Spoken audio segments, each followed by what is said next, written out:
All right, so what is retirement planning? But more importantly, like, what is it and how can it actually benefit your life? How can you be stress-free? More importantly, how can you be work optional, where you only work because you want to, not because you have to? Does retirement really have to be, planning have to really be in your 60s? No, let's talk about why.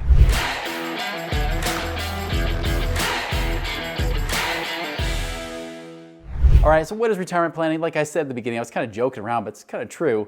Retirement planning is really just planning for retirement. But what is retirement? Because it's so much different for people nowadays than it ever has been. It used to be, back in the day, right, that you didn't even have to worry about planning for retirement because all you had to do is work for a company for 30, 40 years. They give you this nice retirement pension. They make sure that when you're done working for us, we'll give you the gold watch, not the Garmin watch I have when I run, but you get the gold watch. And then, of course, you'll end up getting that retirement income from them for whatever amount of time, until you pretty much die, right? Which back in those days wasn't much longer after you retired. You barely had that little extra life and then you died. Well, that's not the case anymore. People are living longer. Companies aren't providing like this lifetime type of pension or retirement plan unless you work for the government or something like that. You're pretty much really left to your own devices. You got to plan for your own future. You got to be able to save for that. And you have to trust that other people are going to give you the best advice, including people on YouTube like myself, right? And you got retirement advisors and financial planners and advisors out there telling you stuff. And I'll tell you that advice you got to be aware of. And here's why. With my own situation, I actually went into, I was in my 20s, I was looking for a business to start. And the one that became really interesting was actually becoming a financial advisor. I was basically like a retirement planner. And I did that for two reasons. One, because I thought it'd be cool if I learned about money and how to make money with it and invest. That for me would be worthwhile, even if I didn't choose that as a career. But then two, even more importantly for myself, was I heard my dad always talking about retirement as being impossible. He would always say, and he was the kind of guy that was a cheap son of a gun. Like the guy was like, he would say frugal. We were all like, you're just dang cheap, But he would be like, he'd be saving everything he could, trying to spend no money at all, right? Like he was such a cheap son of a gun. I didn't even believe him when he told me back in the 80s when he made $100 a day, which by the way is only like $2,000 a month or so. But I was like, that's impossible. You don't make that much money, because that's how broke he acted. And so in any case, I want to make sure that he got some of his life back, because he always told me, he's like, Chris, I'm going to die working. So I figured if I can not just learn about money for myself, but maybe I can help him give some extra time of his life, that maybe he can enjoy a few more years of his life, that would be worth it. So I went and became a financial advisor. I drank the Kool-Aid. I learned everything that they taught you. And of course, they told me that, here, put on a nice suit, because people will trust you if you wear a suit. And talk a bunch of jargon to them, because if you try to teach it too complex, eventually they'll say, I don't get it, I'll just trust you. Put my money with you. You sound like you know what you're doing. If you just be confident enough, you can say anything you want, throw out a bunch of big words and yada, and next thing you know, you've got people throwing money at you, right? And that's what I was taught to do, is like people lack the time, the training, and the temperament to even do their own planning, so you should just do it for them. Here's the truth though, is that most financial advisors can't do one thing, and that's retire. Why would you follow somebody who can't even do the very thing that you want?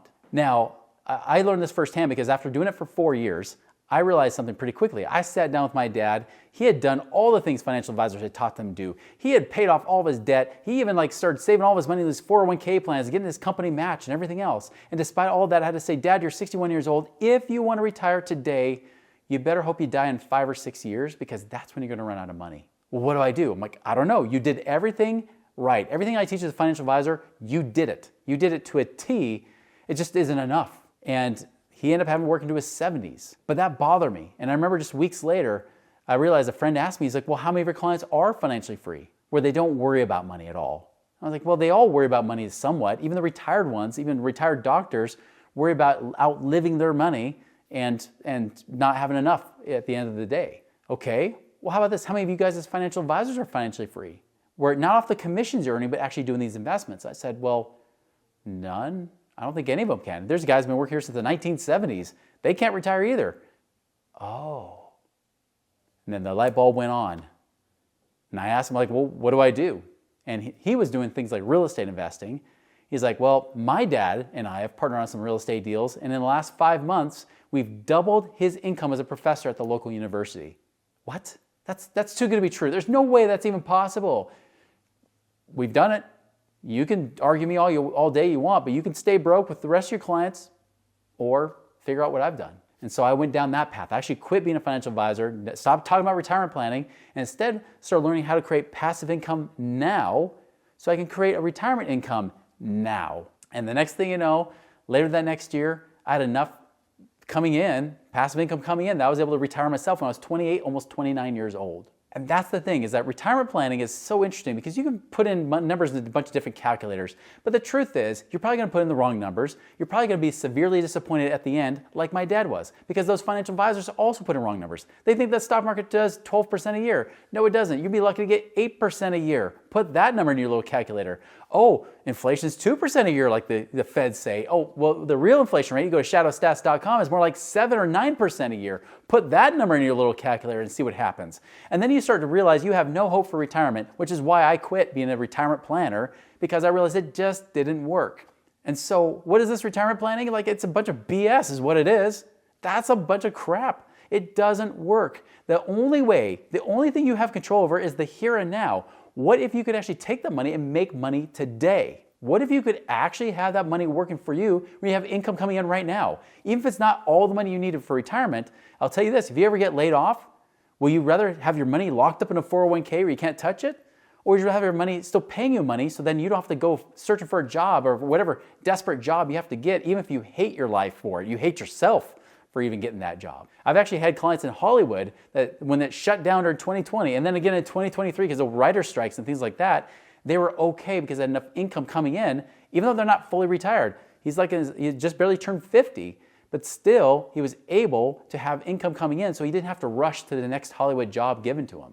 I've had people that have also become expats. They've actually gone and homeschooled their kids abroad in like Mexico or Costa Rica, teaching their kids real life experience while they're still yet in their 30s and 40s doing the same thing. So the question is, what do you want your retirement to be?